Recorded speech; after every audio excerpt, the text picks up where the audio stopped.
Bom dia, irmãos, graça e paz. Convidar os irmãos a abrirem as suas Bíblias no João capítulo 2, Evangelho de João capítulo 2.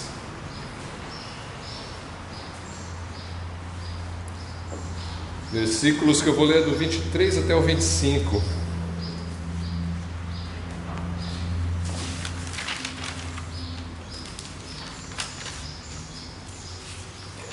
João 2, 23 a 25. E estando ele em Jerusalém pela Páscoa, durante a festa, muitos, vendo os sinais que fazia, creram no seu nome.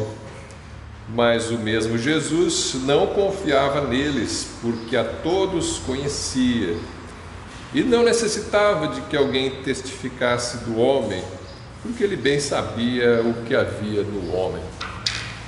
Vamos orar mais uma vez, pedindo a bênção aqui para este estudo. Senhor Deus, eu te peço nesse momento a tua presença conosco para nos instruir, não só na mente, mas no coração, daquilo que nós vamos estudar, para que nós possamos nos enriquecer da tua palavra, nos enriquecer do conhecimento do Senhor e da tua obra na nossa vida.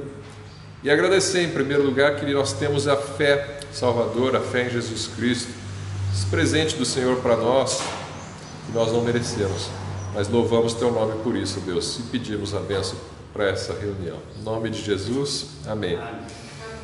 Então, irmãos, esse aqui, para quem não veio semana passada, é a sequência da purificação do templo, né? Jesus foi lá no início ainda do seu ministério.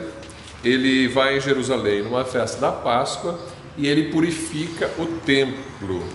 A gente viu que tem uma outra passagem lá no fim da vida dele que ele faz isso também, mas aqui estamos ainda no começo do Evangelho de João, pouco depois das bodas de Caná da Galileia, primeiro milagre público de Jesus Cristo, e depois ele tem a purificação do templo, e em seguida ele começa a fazer milagres. Diz o texto no versículo 23, estando em Jerusalém pela Páscoa, durante a festa, ele fez sinais, né?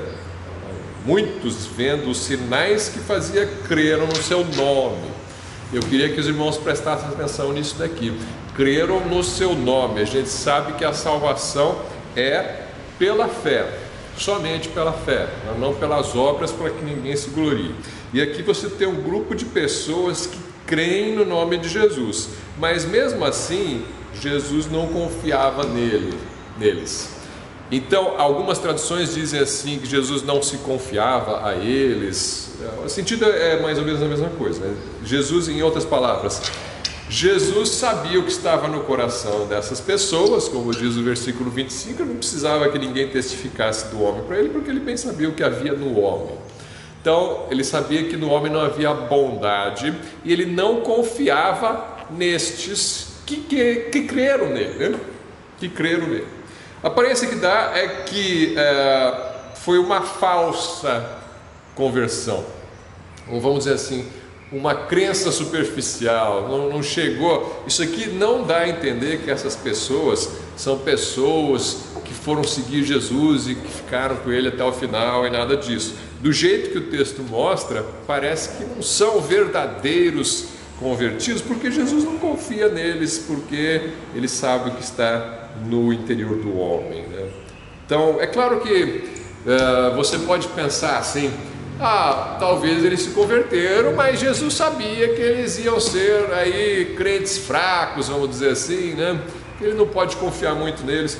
Até poderia ter sido esse o sentido do texto também, mas o que dá a impressão aqui é que ele de fato não está muito convencido da crença deles, ou da conversão dessas pessoas. Parece ser algo meio superficial aqui. Muita gente, a gente sabe, né, que a pessoa vai na igreja, gosta daquilo que ouviu e às vezes fala que crê, né? Depois de um tempo, pouco tempo, às vezes a pessoa se afasta, não quer mais saber, né? Tem pessoas que se converteram aqui nessa igreja, professaram a fé em Jesus Cristo e algum tempo depois, às vezes no domingo seguinte já não apareceu mais, e nunca mais voltou e nunca mais respondeu as mensagens. E outros que ficaram um tempo e depois se afastaram, e não é que assim, se afastaram desta igreja, se afastaram de qualquer igreja, né? Não quiseram mais saber. Então, mas, no princípio, creram, né? Todo mundo que olhou assim, viu a profissão de fé, falou, não, isso aí creu. E assim era no tempo de Jesus também. Muitos creram no seu nome. Creram no seu nome baseado no quê? Nas evidências. Eu vi um milagre, né? Jesus fez sinais. Assim, não precisa ter muita fé, né? Alguns falam, preciso ver para crer. Eles estavam vendo, né?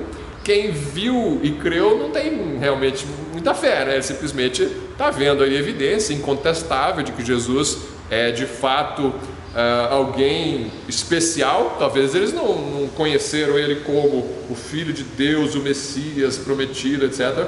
Mas no mínimo creram que ele vem de Deus. Não, esse homem é de Deus, ele faz milagres, né?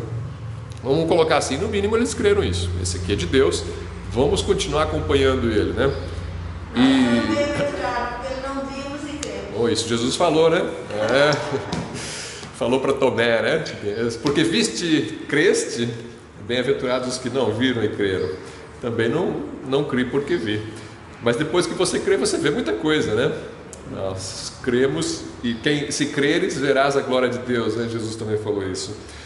Então, o bom é quando você não precisa ver para crer. Mas eles tiveram o privilégio de ver, né? E mesmo assim, muitos se afastaram depois. Então, eles veem, creem inicialmente, mas Jesus não está muito convencido dessa crença deles, né? Evidências claras não são suficientes para a salvação. Eu queria colocar isso. Uma evidência clara de que Jesus é o Filho de Deus. Por exemplo, ele fez um milagre na tua frente, né? Por incrível que pareça, isso devia ser suficiente para qualquer um ser um seguidor fiel de Jesus Cristo até o fim da vida, né? Mas não acontece assim. A pessoa vê o milagre e crê num momento, mas logo depois não quer saber disso, volta para a sua vida, para suas coisas, e não se torna um seguidor de Jesus Cristo. Nós cremos que esses são falsas conversões, né? Nós não cremos que eles nasceram de novo, foram salvos e depois perderam a salvação. Nós cremos que as pessoas não chegaram a nascer de novo. Esse é o nosso entendimento desses casos e das Escrituras, né? Que essas pessoas não chegaram a ser salvas, apesar de que tiveram aquele momento de crença, mas não foi profundo, né? Não foi uma crença completa. E isso acontece nos tempos de Jesus em outras ocasiões. Eu separei 2 textos aqui, por exemplo, João 8, 29, deixa eu ver aqui.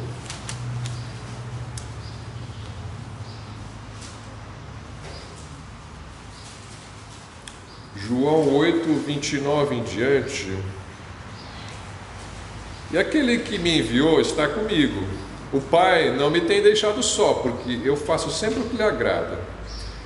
Dizendo ele estas coisas, muitos creram nele. Olha só, ele falou, olha, eu faço sempre o que o meu Pai diz, né? Ou seja, eu sou o Filho de Deus, ele está falando em outras palavras, né? E eles creram, muitos creram nele. Em versículo 31. E Jesus dizia, pois, aos judeus que criam nele, não é aos que não criam, ele falava para os que criam: se vós permanecerdes na minha palavra, verdadeiramente sereis meus discípulos. O discípulo verdadeiro permanece, né? Não segue um pouquinho, depois vai embora. E conhecereis a verdade vos libertará. A verdade vai libertar aqueles que são verdadeiros discípulos, né? Os verdadeiros, não os falsos. Os falsos não são libertos. Os falsos crentes não são libertos. Os verdadeiros. Quais são os verdadeiros? Aqueles que perseveram, né? E você vai perceber. Deus sabe instantaneamente, ou mesmo antes de acontecer a conversão, Deus já sabe quem são os verdadeiros e quem não são. Mas nós não sabemos, como pessoas nós não sabemos. Só vamos saber à medida que nós caminhamos com a pessoa e vamos vendo os frutos, né? E aí nós podemos perceber que essa pessoa aí de fato conheceu Jesus e a verdade o libertou. Responderam-lhe, versículo 33, responderam-lhe: somos descendência de Abraão e nunca servimos a ninguém. Como dizes tu, sereis livres? Respondeu-lhes Jesus: em verdade vos digo que todo aquele que comete pecado é servo do pecado. Ora, o servo não fica para sempre em casa, o filho fica para sempre. Se, pois, o filho vos libertar, verdadeiramente sereis livres. Bem sei que sois descendência de Abraão, contudo procurais matar-me, porque a minha palavra não entra em vós. Está vendo o que ele falou? Para aqueles que creram. Minha palavra não entra em vocês. Vocês estão agora já querendo me matar. Assim, inicialmente eles gostaram, olha só, eu creio nele. Depois ele fala, se vocês crerem em mim, vocês vão... Como é que ele falou? Não é se vocês crerem. Se vocês conhecerem a verdade vai vos libertar. Aí já não gostaram. Como assim vai me libertar? Você está querendo dizer que eu sou escravo? Não, eu já sou livre, né? Já vou passar a palavra. Eu já sou livre. Como você está dizendo que eu preciso ser livre? Aí já não gostou de uma coisa que Jesus falou, já virou tudo, né? Então ele creu no que Jesus falou até aqui. Outra coisa que Jesus falou já não creu mais e já virou o jogo contra Jesus. Aí Jesus já começa a falar, vocês querem me matar, né? Está falando isso para aquelas pessoas que disseram que creram nele, né? O irmão Manuel queria falar uma coisa. Onde está escrito servo, na minha Bíblia está escravo.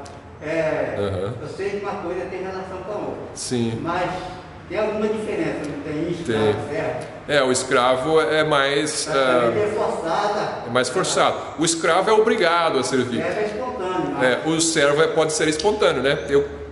Um contrato, né? Eu quero servir, você me paga, eu te sirvo. O escravo não tem opção, né? Você tem que servir. Na verdade, o escravo é a palavra mais forte. O escravo é a tradução mais correta aqui. Vocês vão ser livres, o escravo não é livre. Então, a palavra aqui na minha tradução está como servo, você pode traduzir como escravo. E eles não gostaram, está me chamando de escravo, né? Está me chamando de escravo. Pronto, já ofendeu. Primeira ofensa já se vira contra Jesus. Então você vê que existem dois tipos de crer. Existe um crer que gera discípulos salvos, e existe um crer que gera pessoas que gostaram daquilo que ouviram, acreditaram tal, mas ainda não existe aquela mudança e aquele comprometimento para toda a vida, né? É igual assim você gostar de uma moça e você começa a sair com ela, você está namorando. Eu gosto dela, eu amo ela. Mas você casou? Não casei. Então o seu comprometimento não é para toda a vida, né? É superficial. Eu não quero um compromisso de vida com ela, por ela eu vivo e por ela eu morro, né? Não, isso eu não quero. Então, com Jesus também tem muita gente que é assim. Eu gostei de Jesus, eu amo Jesus. Não, mas você tomou esse compromisso com ele? Você crê de verdade, né? A ponto de assumir um compromisso com ele? Não, já não. Então, você tem aí duas situações. Bom, então, mas muitos viram os milagres e mesmo assim não passaram deste comprometimento superficial, e depois muitos se voltaram contra eles. De onde a gente conclui que ver não é suficiente para crer de verdade também. Mesmo os que viram muitas vezes não creram profundamente ou compromissadamente, né? Oi. Pois isso complementa para entender o que acontece. Eu acredito, porque eu vi, né? Ele ressuscitou o morto ali, ora. O Lázaro saiu do túmulo. Então, intelectualmente, ele pode pensar, esse é o Messias. Mas a partir do momento que ele fala com uma coisa que me ofende, e aí os sacerdotes começam a apontar o dedo contra ele, e eu me junto com eles e aponto o dedo contra ele também, como muitos fizeram, né? Porque era só intelectual. Então existe um crer que é só intelectual, mas não existe um comprometimento pessoal de coração, né? E aí que entra, por exemplo, esse curso que eu divulguei na semana passada, de apologética, né, de defesa da fé cristã. Dia 27 de novembro eu vou fazer pela internet, para quem quiser, uma aula interativa, né, pelo computador, pela internet, e você vai assistir e a gente vai interagir ali para você saber como combater falsas visões e como apresentar a sua visão corretamente, né? A visão bíblica. O curso é chamado de apologética, isso aí. Para que serve isso? Você mostrar para as pessoas, para elas perceberem que elas estão erradas. Então, existem maneiras de você mostrar para a pessoa de um jeito que ela mesma conclui que ela está errada. Tem técnicas para fazer isso. Isso aí salva alguém? Não, isso não salva alguém. Porque a pessoa se convencer de que ela está errada e que você está certo, não é suficiente para ela tomar um compromisso com Jesus. Ela vai ser só a primeira parte. Não, igual Jesus, eu vi, eu criei, né? Mas aquele comprometimento com Jesus muitas vezes não vai ter. Aí é o Espírito Santo que vai gerar isso daí. Oi. Testemunho de Jeová gosta de convencer as pessoas. Argumentação, né? Muitos grupos fazem isso. Eles argumentam, mostram coisas que você não sabe responder. E aí o que acontece? Muitos mudam de religião. Esse aqui me convenceu, eu vou para aquela religião. Se aparece um outro que argumenta melhor do que ele, ele me convenceu, eu vou para outra religião, né? E fica assim, muda de religião. Agora, o coração, uma argumentação não muda o seu coração. A argumentação é um processo que muitas vezes na Bíblia você vai encontrar Jesus argumentando com os fariseus, você vai encontrar Paulo argumentando com os judeus nas sinagogas. Existem discussões, isso faz parte do processo de mostrar Jesus para as outras pessoas, mas só isso não vai salvar ninguém. O que salva então as pessoas, né? Você precisa de uma iluminação do alto para crer e se tornar um filho de Deus. Espiritualmente a pessoa está cega. Intelectualmente, ver é suficiente para crer. Ou a argumentação lógica é suficiente para me convencer, intelectualmente, né? Mas espiritualmente existe algo mais. A pessoa está cega. Ela não vai seguir Jesus Cristo só por causa porque foi logicamente convencida de que o Evangelho é verdadeiro, né?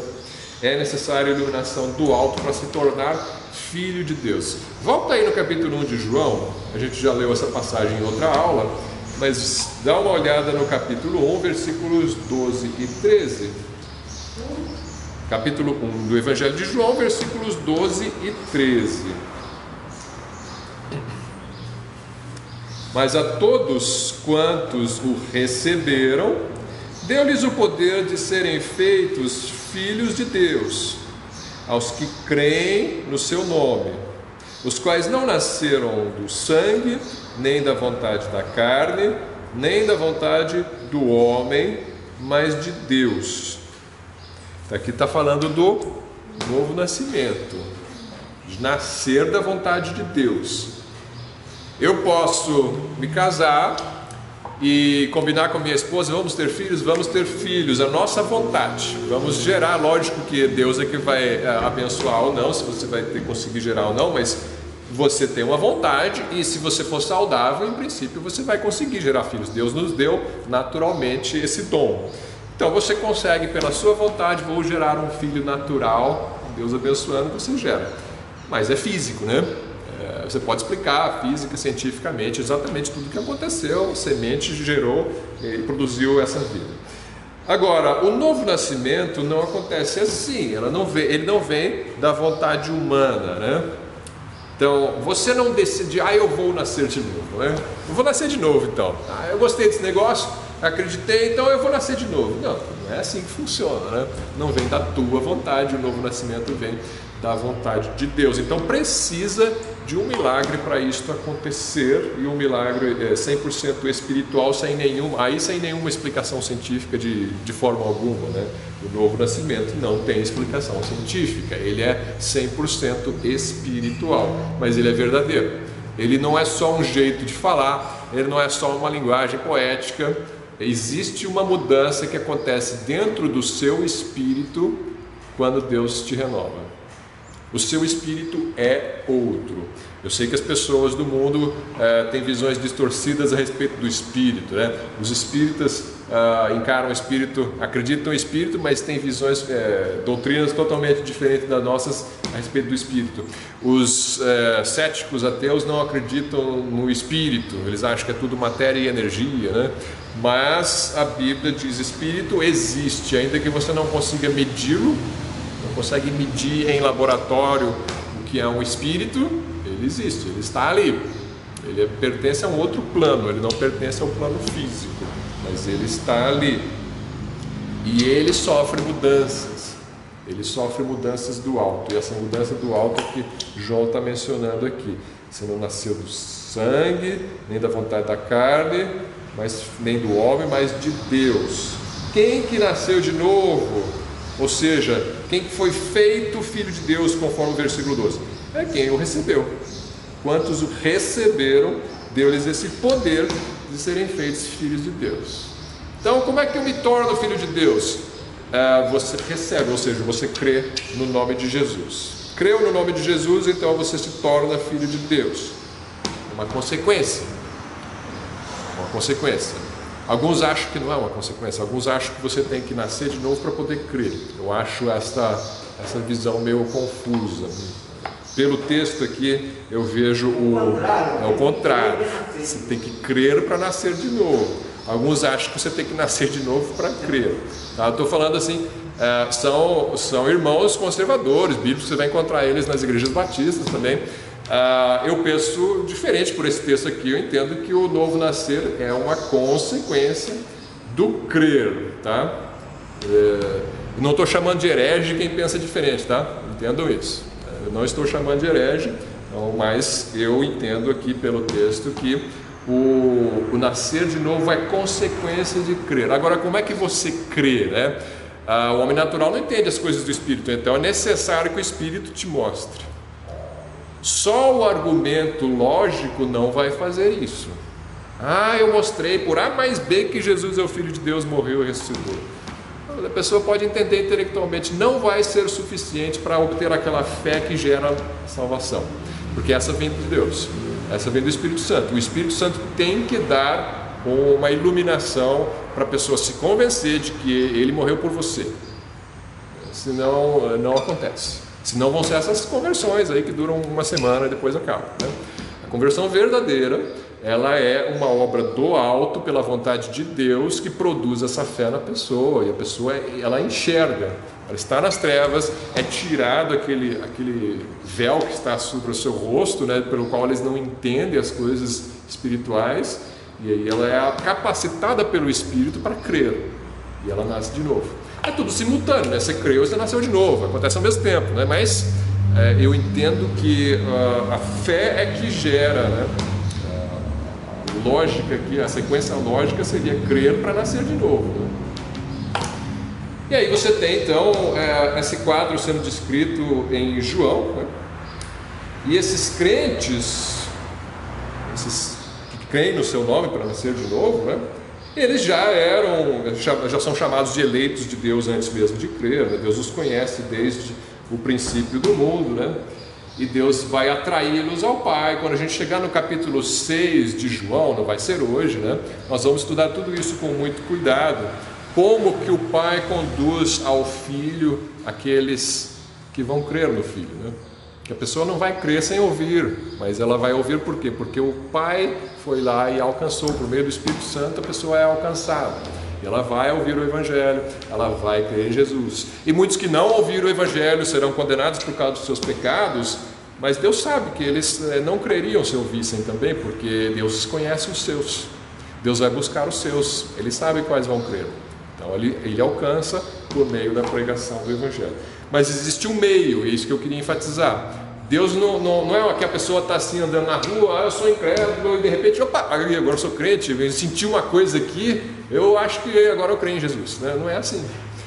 Existe um processo, existe alguém que vai chegar, vai mostrar o Evangelho, vai falar de Jesus, vai argumentar. Aí a apologética tem o seu lugar. Pode ser que seja uma argumentação mais emocional para algumas pessoas, alguma mais matemática, lógica para outros. Existem diferentes tipos de pessoas, mas às vezes é um sofrimento que a pessoa passa e Deus usa aquilo para atrair. Então Deus tem seus métodos para atrair as pessoas para Jesus, e cada pessoa Ele vai atrair de um jeito diferente. Não adianta você achar que você vai atrair, que você ganhou uma pessoa de um jeito, então todas as pessoas você vai conseguir ganhar daquele mesmo jeito. Não, mas todos os jeitos passam pela mensagem do Evangelho. Essa não pode ser colocada de fora. Pecado, condenação, morte, ressurreição de Jesus Cristo e fé para a salvação. Você não falou disso, a pessoa não é salva. Não falou disso, a pessoa não sabe isso. Não adianta falar, eu amo Jesus, eu quero Jesus. ela não sabe de nada dos pontos básicos do Evangelho, então ela ainda precisa ser instruída, tá? O Evangelho precisa passar por pecado, condenação, morte e ressurreição de Jesus por esses pecados e fé, né? Sem isso não tem Evangelho, não tem salvação. Bom, ok, então Deus escolhe os seus. Sim, Deus nos elegeu antes da fundação do mundo, Efésios 1, né?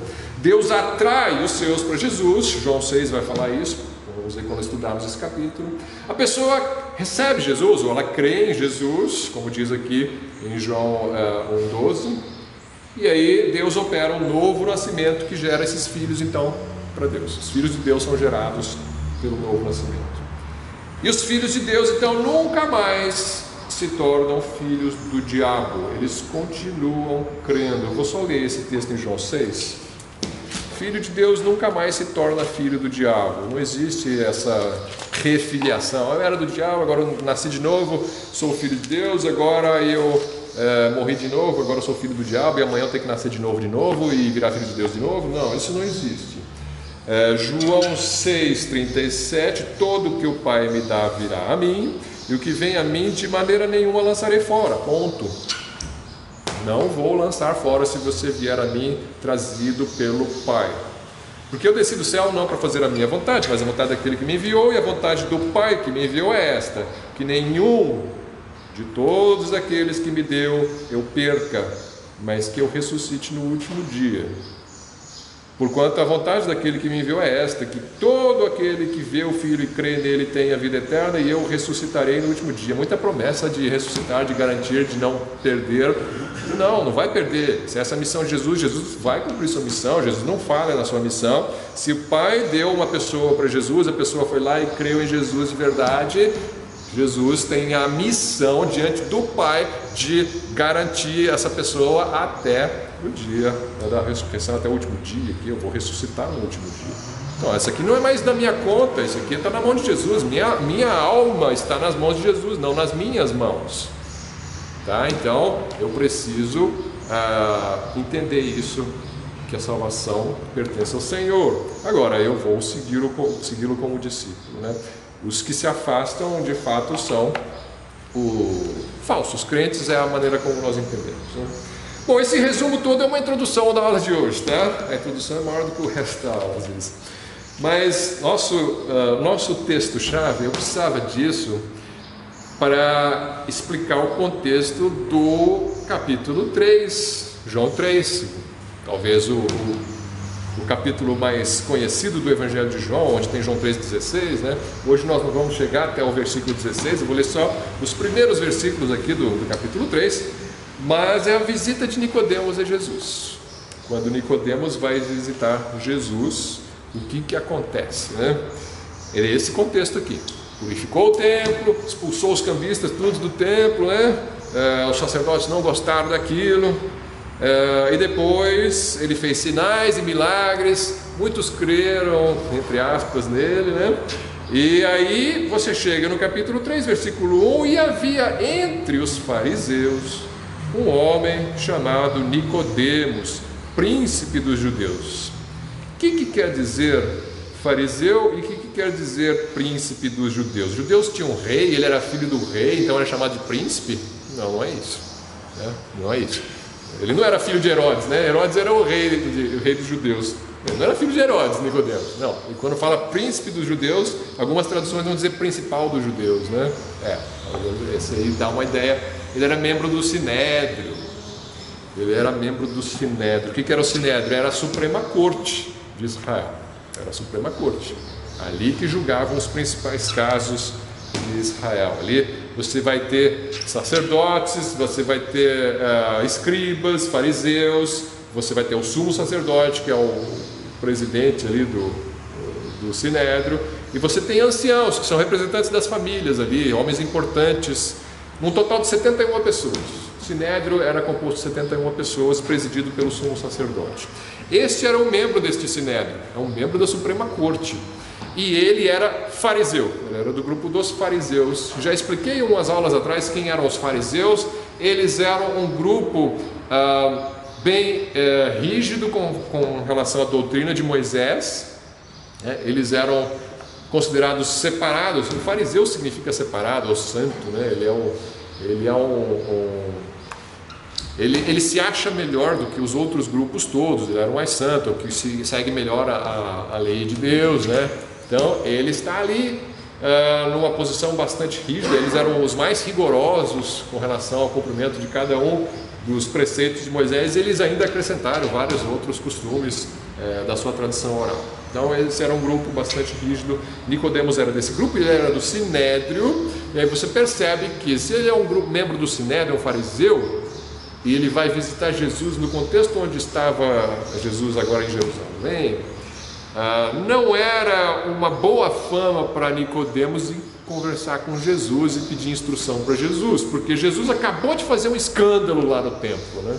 Ninguém estava gostando ali, o pessoal do Sinédrio não estava gostando de Jesus neste momento, né? Eles nem conheciam Jesus, ele acabou de entrar em Jerusalém, eles acabaram de conhecer Jesus. Quem é esse Jesus? É um homem que chegou aí expulsando todo mundo do templo, acabando com o negócio ali dos cambistas e o lucro do pessoal. E de repente ele começou a fazer milagres e as pessoas estão seguindo ele. Surgiram muita inveja nos membros do Sinédrio e muita raiva também, porque ele acabou com o negócio do templo. E Nicodemos, que era membro deste Sinédrio, vai visitar Jesus. Então não é de se estranhar que no versículo 2 diz que ele foi visitar de noite, né? Este foi ter de noite com Jesus e disse-lhe: Rabi, bem sabemos que és mestre vindo de Deus, porque ninguém pode fazer estes sinais que tu fazes se Deus não for com ele. Olha as palavras aí do Nicodemos, né?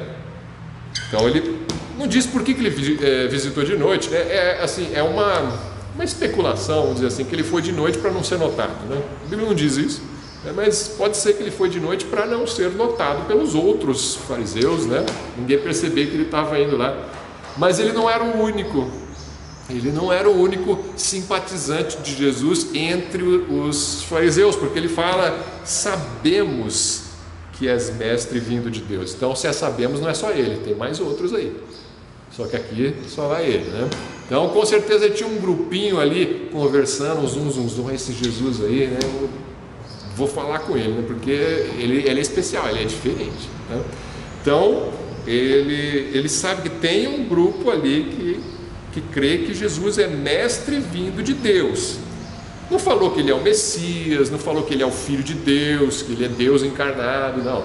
Mas ele crê que ele vem de Deus. É um profeta, é um rabino, talvez até o precursor do Messias ou o próprio Messias, ele não sabe.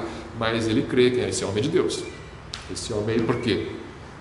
Porque ninguém pode fazer estes sinais que tu fazes se Deus não for com ele. Então esse é ver para crer, né? Esse viu, ele está começando a crer. Ele está começando a crer. E aí você tem então Jesus vai responder para ele, mas antes disso, só uma pergunta aqui, um detalhe a respeito dessa frase do Nicodemos. Ninguém pode fazer estes sinais que tu fazes se Deus não for com ele. E a pergunta que eu faço é: se a pessoa faz milagres, isso é garantia que ela é de Deus? Que parece ser essa a conclusão do Nicodemos. Eu vi esse homem fazendo milagres, então ele é de Deus. É verdade? Os irmãos estão falando que não. Por que não? A gente sabe que, pelo menos, se conta muito de milagres que acontecem no meio espírita, no meio da Umbanda, no meio da idolatria, do catolicismo romano, milagres de Fátima, milagres de João de Deus, né, que é mais do diabo, né, do que de Deus, né, mas enfim, não vou falar assim, nunca aconteceu nada sobrenatural, não tenho como falar isso, né? Nunca aconteceu nada sobrenatural fora daqueles que temem a Deus. Não, existem coisas acontecendo aí, chamam muito a atenção, produzidas pelo diabo, até pelo diabo, né? Veja 2 Tessalonicenses 2, 2 Tessalonicenses 2, versículos 9 e 10, está falando sobre o anticristo.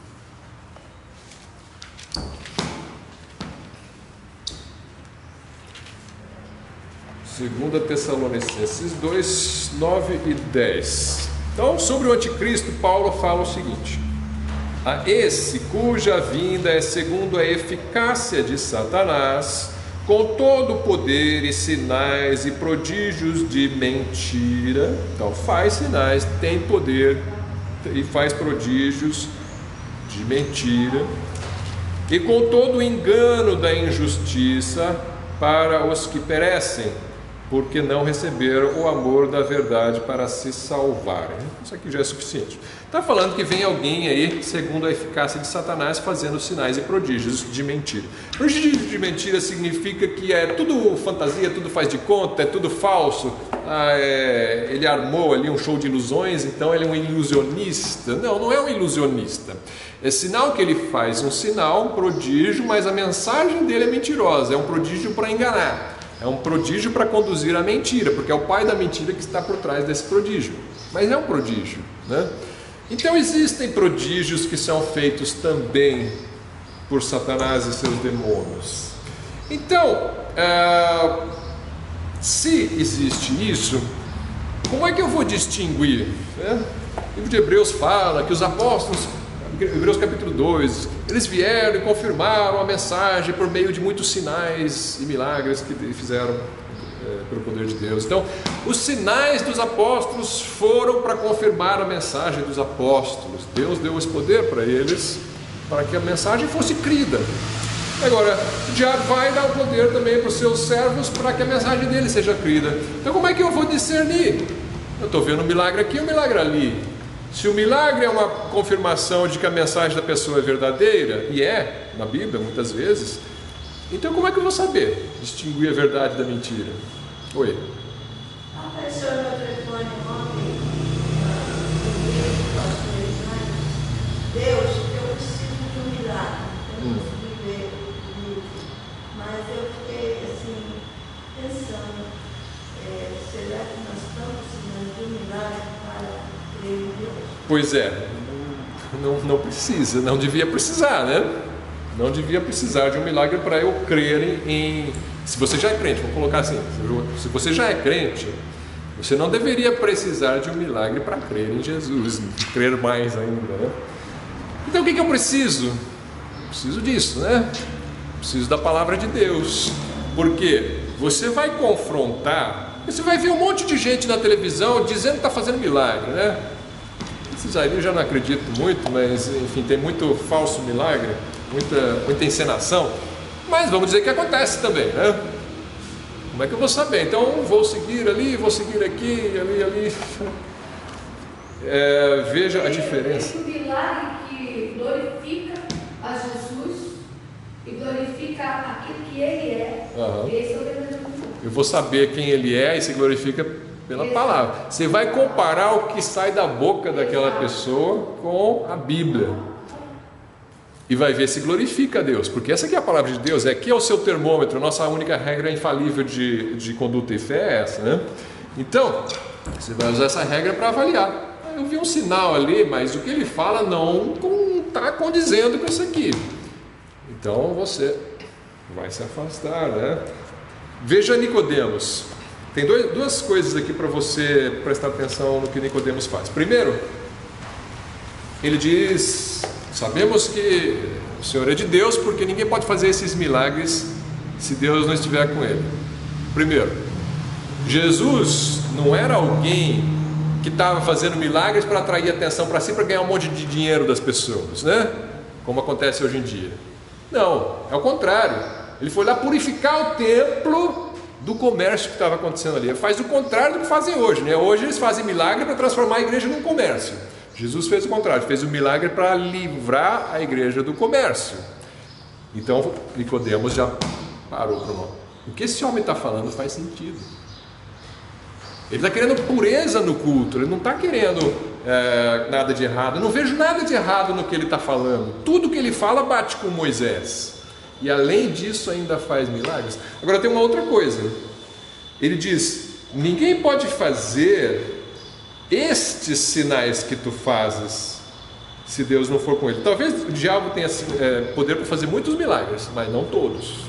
Tem coisa que só Deus pode fazer, né? É só olhar a história do Êxodo lá, as 10 pragas, né? Que os magos conseguiam fazer algumas coisinhas ali no começo. Não só coisinhas, né? Coisas impressionantes, mas chega um ponto que não consegue mais. Ninguém consegue transformar o rio Nilo em sangue. Consegue talvez transformar uma amostra ali com algum truque, né? O rio inteiro já estava com sangue, né? Moisés é que transformou. A cobra que Moisés, a vara que transformou em serpente de Moisés devorou as outras, né? O diabo não consegue abrir o mar vermelho assim. Nunca vi nada parecido aí feito pelo diabo, né? Ressuscitar um morto de 3 dias, né? Não. Então existem limites para o poder de Satanás. Para o poder de Deus não. Então podemos pensar assim também. Ninguém pode fazer estes sinais que o Senhor faz se Deus não for com ele. Os sinais que Jesus fazia eram diferenciados. Andar sobre as águas assim, né? Tirar o outro que está afundando assim, e falar, ó, para aí tempestade, e para tudo. Já viu o diabo fazer isso alguma vez? Não. Então aqui é diferente. Estes sinais, existe um limite para os sinais que o diabo pode fazer. Versículo 3 de João 3. Jesus respondeu e disse-lhe a Nicodemos: na verdade, te digo que aquele que não nascer de novo não pode ver o reino de Deus.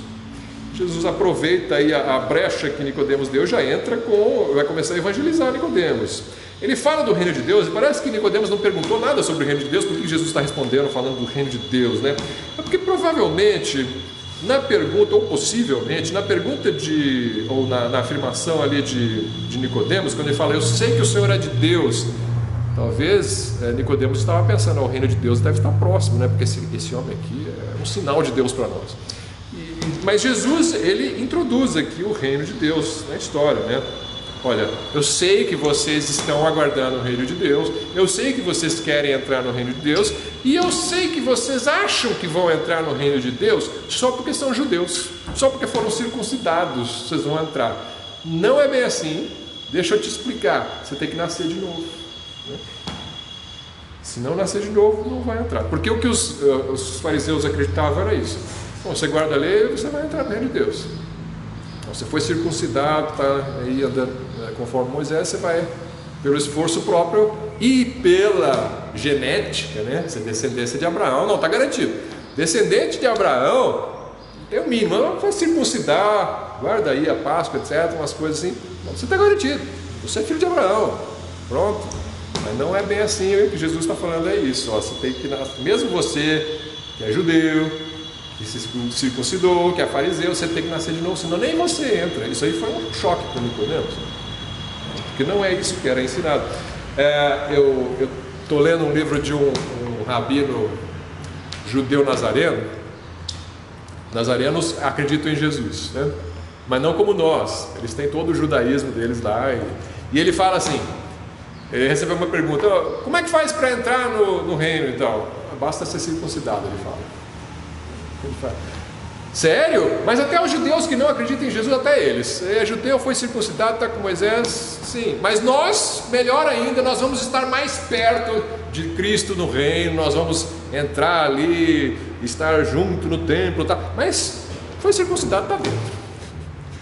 O judaísmo pensava assim, ainda pensa assim, né? Que basta você, é judeu? Está dentro.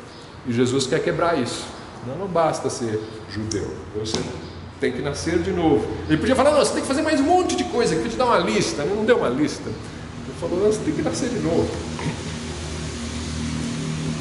Então, essa frase aí de Jesus, ela refuta também uma ideia que existe hoje em dia, que muita gente acha que o reino de Deus, pensa no reino de Deus, na visão que o judeu tinha nessa época, que é o quê? O Messias reinando em Jerusalém. Esse é o reino de Deus na cabeça deles, né? Para entrar no reino de Deus, que nós hoje chamamos de milênio, né? O milênio de Cristo. Então, para entrar nesse milênio, eu preciso do quê, né? Então, muitos hoje em dia, teólogos acham que no milênio, quando Cristo vier para reinar na terra, vai haver muitos incrédulos na terra que vão entrar no milênio. E eu creio que não. só entra no reino de Deus. O milênio é uma manifestação visível na terra do reino de Deus, só isso. Nós temos uma manifestação espiritual no nosso coração do reino de Deus hoje, e um dia o reino de Deus vai se manifestar em glória visivelmente sobre a terra. E eles acham que nessa manifestação final aí vai ter incrédulos também. No reino de Deus entra crente e entra incrédulo, só que os crentes vão ter um lugar especial. Não, no reino de Deus não entra quem não nasceu de novo. Eu preciso nascer de novo. E aí, versículo 4, disse-lhe Nicodemos: como pode um homem nascer sendo velho? Pode porventura tornar a entrar no ventre de sua mãe e nascer? Mas que pergunta mais estúpida. Esse aí não entendeu nada mesmo, né? Como assim? Não está entendendo nada. É claro que ele coloca essa pergunta assim, não sei nem se ele está... O que ele está querendo dizer aqui com isso, né? É isso mesmo que você entendeu que Jesus está falando? Que você tem que entrar no ventre e sair de novo? Você está achando que Jesus está falando do nascimento físico? Não, porque quando Jesus fala em nascer de novo, é renascer do alto que ele está falando, né? Você tem que renascer do alto. E aí Jesus vai explicar. Jesus tem paciência aqui, ele está com bastante paciência aqui essa noite, né, com Nicodemos. Está vendo a boa vontade de Nicodemos, né? Jesus respondeu: na verdade, te digo que aquele que não nascer da água e do Espírito não pode entrar no reino de Deus. Então eu vou explicar um pouco melhor esse novo nascimento. Nascer da água e do Espírito. Não ajudou muito, né? O Nicodemos continua não entendendo esse negócio. Tudo bem, aí eu conheço o parto, né? Ali a pessoa nasce um corpo, né? A carne. Mas agora tem um novo nascimento. Então não é aquele, é água e Espírito. Como é que nasce da água e do Espírito? Ele continua não entendendo muito, né? Porque ele vai falar ali, no versículo 9, Nicodemos respondeu e disse-lhe: como pode ser isso? Não entendeu nada. E Jesus respondeu e disse-lhe: tu és mestre de Israel e não sabes isto? Na verdade, te digo que nós, aí ele vai continuar, mas depois a gente entra nessa parte. Vamos pensar aqui só até o versículo 10. Você é mestre em Israel. Como é que você não sabe que para entrar no reino de Deus você tem que nascer de novo? Me explica aí, como é que você pode dar aula de Bíblia para Israel e não saber uma coisa básica dessas, né? A gente hoje, a gente tem o Novo Testamento todo escrito, né? Então está falando, a gente tem João, né? A gente tem a Epístola de João. A gente tem a Epístola de João que fala sobre novo nascimento. Então eu posso aprender com Jesus. Nicodemos não tinha o Novo Testamento para saber essas coisas, ele só tinha o Velho. Mesmo só com o Velho Testamento, ele tinha a obrigação de saber que é necessário nascer de novo para entrar no reino de Deus. Como é que então a gente pode ver o novo nascimento no Velho Testamento? Nós vimos quando estudamos o Velho Testamento, aí passamos alguns anos estudando só o Velho Testamento, livro por livro, né? Então eu vou lembrar para os irmãos algumas passagens que nós vimos que falam sobre isso. Aqui é desnecessário eu dizer para vocês que a Igreja Católica Romana acha que se nascer da água é ser batizado, né? Você batiza o bebê, ele nasceu da água, né? Nasceu da água e do Espírito, né? Eles acham que esse é o batismo da água. Nós cremos que não, que essa água aqui é uma água simbólica, que o batismo nas águas do bebê não vai produzir novo nascimento. Na Igreja de Roma eles acham que sim, se batizou na água, o sacerdote batizou na água, a pessoa nasce de novo, ali acontece um milagre, né? Eles creem que o novo nascimento é pelo batismo. Nós não cremos nisso, cremos que o novo nascimento é mediante a fé. O bebê não tem fé, não pode nascer de novo. Mas então como é que o Velho Testamento vai me instruir para eu saber o que significa isso aqui? Nascer da água e nascer do Espírito, né? Primeiro, então, nascer da água e do Espírito é mais ou menos a mesma coisa aqui. Então, o Espírito vai te lavar e você vai nascer de novo. Esse é o sentido, né? Você tem que... Não são dois nascimentos, dois processos, e aí você vai conseguir nascer direto, tudo junto. Nascer da água e do Espírito é alguma coisa que acontece de uma vez, junto, né? E você vai produzir essa nova vida. Então, não são duas etapas, primeiro a água e depois o Espírito, ou primeiro o Espírito, depois a água, não, é tudo junto. É o Espírito que está lavando aqui, tá? Acontece no mesmo momento. Nascer da água e do Espírito, então, é uma coisa só e significa nascer do alto. É a mesma coisa que... se ele falar, você tem que nascer de novo, e você tem que nascer da água e do Espírito, é a mesma coisa. Não são 3 nascimentos que ele está falando aqui, é um nascimento só. Nascer da água e do Espírito, então, tem que estar no Velho Testamento, o sentido disso, porque senão Jesus não ia dar bronca em Nicodemos, só porque ele não sabe, né? Vamos ver no Velho Testamento, então, Isaías 32... Eu separei aqui uns 4 textos do Velho Testamento para a gente entender isso aí. Isaías 32, versículos 14 a 15.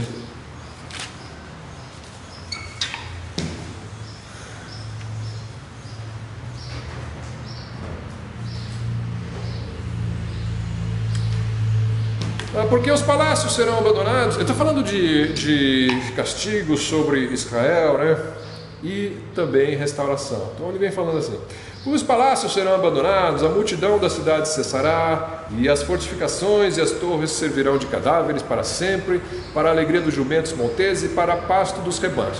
Catástrofe que virá sobre Jerusalém. Depois versículo 15: até que se derrame sobre nós o Espírito lá do alto. Então o deserto se tornará em campo fértil, e o campo fértil será reputado por um bosque. Então está falando de uma restauração em Israel, mas que passa por o quê? Um derramar do Espírito. Ora, derramar não é sólido, sólido não se derrama, sólido cai, líquido derrama. Então o Espírito cai como água e lava. Se derramar do Espírito é um lavar do Espírito. O Espírito vem do alto, ele é derramado e você é lavado. Joel, capítulo 2. Texto usado por Pedro em Atos 2, né? Joel 2, 28 e 29. E há de ser que depois derramarei o meu Espírito sobre toda a carne, e vossos filhos e vossas filhas profetizarão, os vossos velhos terão sonhos, os vossos jovens terão visões, e também sobre os servos e sobre as servas naqueles dias derramarei o meu Espírito. Então derramar o Espírito é um símbolo de uma lavagem que vem por meio do Espírito Santo e que produz esses sinais, que produz uma vida nova. Está falando do fim dos tempos também. Então, o Espírito Santo sendo derramado. Jeremias 31, 33 a 34, já estamos chegando no final. 31, 33 e 34. Mas esta é a aliança que farei com a casa de Israel depois daqueles dias, diz o Senhor. Porei a minha lei no seu interior e a escreverei no seu coração. E eu serei o seu Deus e eles serão o meu povo. E não ensinará mais a cada um a seu próximo, nem a cada um a seu irmão, dizendo: conhecei ao Senhor, porque todos me conhecerão, desde o menor até o maior deles, diz o Senhor, porque lhes perdoarei a sua maldade, nunca mais me lembrarei dos seus pecados. Aqui ele já não falou de derramar, né? Mas falou de trocar o coração. Vai colocar uma lei no seu coração, uma transformação interna. A irmã Catarina falou: você tem que crer com o coração, né? Não só intelectual, coração. Aqui o texto está falando do coração. Eu vou mudar o seu coração. Porque não adianta você acreditar, mas não querer seguir. Então, quando Deus opera um novo nascimento, opera uma transformação em que antes eu não queria seguir Jesus, e agora eu quero. Isso aí você percebe no novo nascimento. Essa mudança espiritual. Eu não queria as coisas de Deus, eu buscava as coisas do mundo. Agora eu não gosto das coisas do mundo. Às vezes eu até caio, às vezes até tenho umas recaídas, mas isso me gera perturbação. Eu quero as coisas de Deus. O crente verdadeiro quer as coisas de Deus. O incrédulo ou o crente falso, ele não quer as coisas de Deus. Ele quer uma aparência, ele quer um ambiente, ele quer uma amizade, ele quer procurar uma namorada, mas ele não quer as coisas, ele não quer Jesus. Ele não quer Jesus. E aquele que teve o coração trocado, ele quer as coisas de Deus. E para finalizar, Ezequiel 36, versículo 25 a 27. Ezequiel 36, 25 a 27. Então aspergirei água pura sobre vós, e ficareis purificados. De todas as vossas imundícies, de todos os vossos ídolos vos purificarei. Dar-vos-ei um coração novo, e porei dentro de vós um espírito novo, e tirarei da vossa carne o coração de pedra, e vos darei o coração de carne. E porei dentro de vós o meu espírito, e farei que andeis nos meus estatutos, e guardeis os meus juízos, e os observeis. Isso é uma profecia para o fim dos tempos em Israel. Israel nessa época não tinha isso aqui, não tinha sido derramado o Espírito sobre eles. Ele está anunciando, vai acontecer. Então Jesus fala para Nicodemos, é assim que alguém entra no reino dos céus. Deus lava você, aqui fala bem claramente, né, com água, vou derramar e vou purificar vocês. Então, nascer da água e do Espírito são a mesma coisa, é nascer de novo. E como é que é feito? É o Espírito que perdoa, purifica o seu coração dos maus pensamentos, dos pecados. Deus perdoa os seus pecados, você está purificado e é trocado o seu coração, tudo isso, e o Espírito Santo vai habitar ali. O Espírito Santo não vai habitar numa casa suja, ele limpa a casa e vai morar. Isso é novo nascimento. Então todo crente que colocou a sua confiança em Jesus Cristo passou por isso. Tem o seu coração purificado, lavado e o Espírito Santo habitando lá. Não existe um crente hoje verdadeiro que não tenha sido purificado e que não tenha o Espírito Santo habitando ali na casa limpinha, tá? Vamos encerrar por aqui. Semana que vem, se Deus quiser, a gente continua com essa visita fascinante aí de Nicodemos para Jesus. Ainda a gente vai aprender bastante coisa. Vamos orar então para encerrar? Posso pedir para a irmã Monique orar para a gente?